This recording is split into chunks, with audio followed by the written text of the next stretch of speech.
Welcome back, beautiful souls, to session 4 of Soul Out Loud. And today's episode, we're going to call it Finding My Way Back. So, to give you guys a little background, a couple of days ago, I actually had this dream, and I want to share it with y'all because the more I've thought about it, the more it started to feel like a message, not just for me, but maybe for some of my listeners too. But basically, in this dream, I was at a party. I was having fun. Everything felt good. But then I stepped away to go find my friends, and somehow in looking for them, I got lost and I ended up surrounded by this ocean. Like, no matter where I turned, every direction, I kept finding myself at the edge of this endless water. But the thing is, I didn't fall in, but I was right there on the edge. And the whole time I felt that anxiety, like that worry, that fear, like, what if I do fall in? What if I can't find my way back up?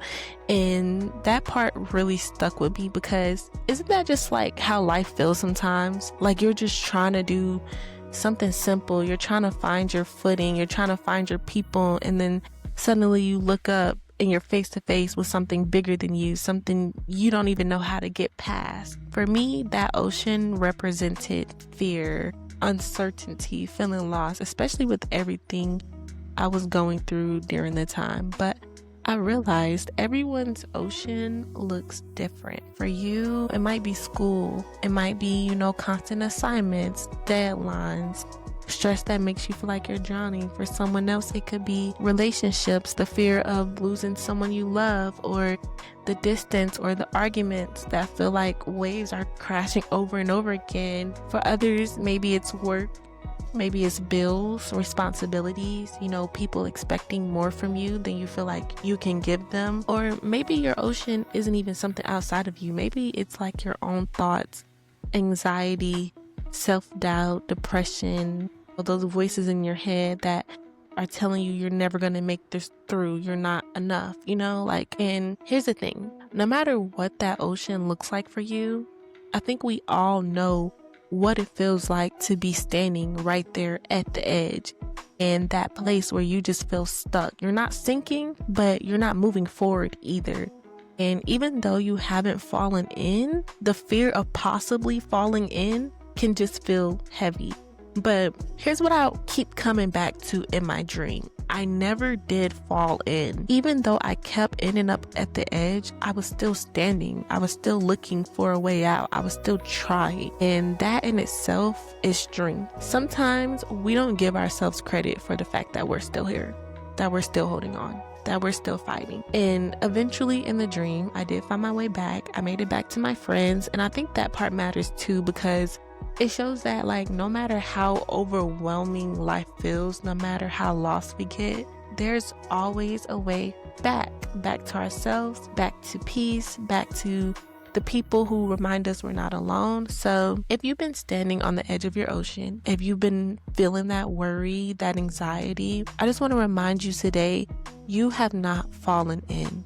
You are stronger than you realize, and your way back, it's still there waiting for you. So beautiful souls, I want to leave you with this question to reflect on. What does your ocean look like right now? And what would it mean for you to start finding your way back? And the more I've sat with this dream, the more I realize, like, finding your way back isn't always this big dramatic thing. Like, sometimes it's in the little choices, like choosing to get out of bed when you really don't want to, or choosing to drink some water, choosing to text that one person back, choosing to show up for yourself in ways nobody else even sees, setting boundaries with people. Like, those small things, I truly feel like they add up. That is a representation of you pulling yourself back, literally piece by piece, because being lost doesn't always look like being in chaos. Sometimes it's just feeling disconnected from yourself. You're going through the motions, but you don't feel present. You don't feel alive. And I think that's where so many of us get stuck. We're not drowning, but we're not really living either, just kind of hovering at the edge. But what I've learned is this: life has a way of giving us reminders to return home to ourselves. And it can be through people, it can be through experiences, or even through dreams, like how I had a dream And when we pay attention and we start to notice that finding your way back isn't like a one-time event, it's a practice over and over and over again. And then you return, and that's okay, because that's what makes us human. So if you're listening right now and you feel like you're on the edge of your own ocean, I want you to just hear me. You don't have to have it all figured out. Just focus on the next small step that brings you closer to yourself again.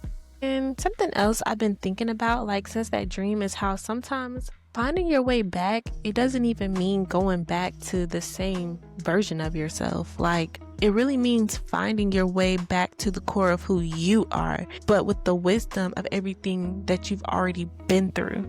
Because, like, let's be real, life changes, situations changes, people changes.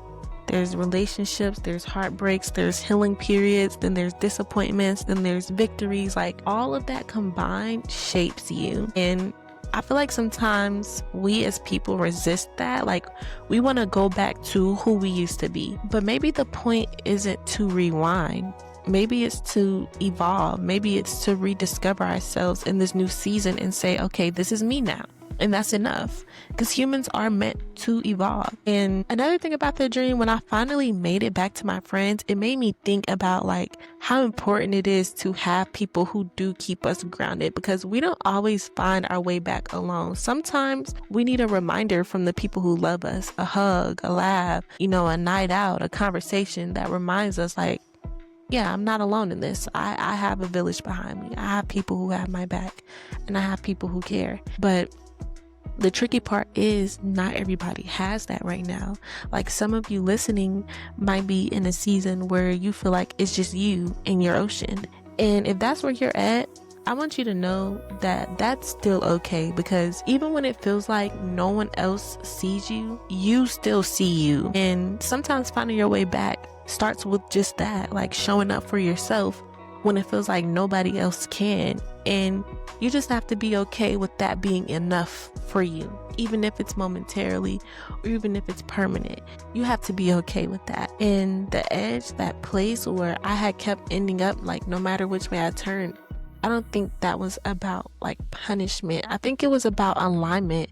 It was like the universe was telling me like, this is like the lesson. This is the thing you need to look at. And I'm going to keep bringing you here until you realize you can face it and you can still move forward. So maybe your edge is here to strengthen you. Maybe it's not a wall keeping you stuck, but more so like a mirror showing you who you're becoming. And like the more I think about it, it's like the more I realize how much that just mirrors real life. Because sometimes it feels like no matter what path we take, we keep ending up facing the same struggle, the same fears, the same wounds. And it's so frustrating because you're like, dang, like I thought I already dealt with this, or dang, I thought I wouldn't be still dealing with the same thing I was dealing with 3-4 years ago. But maybe it keeps showing up because there's still something there for you to learn. And it's like the ocean in my dream wasn't just water. It was a reflection of my own worries, my own anxieties, my own problems. And the fact that I didn't fall in, like that just really hit me, because how many times do we think we're about to sink, but we don't? How many times do we convince ourselves, this is it, I can't handle this, but then we look back and realize I made it through. So yes, that edge is scary, but it's also proof that we can stand there unsure, scared, anxious, and still survive it. Maybe your ocean isn't anxiety and all those things. Maybe your ocean is bills and stacking up your bread and school and broken relationships, or just simply waking up every day trying to push yourself through the heaviness. Everybody's ocean looks different, but the feeling of being right there at the edge, not sure if you're gonna make it, that's universal. We've all been there.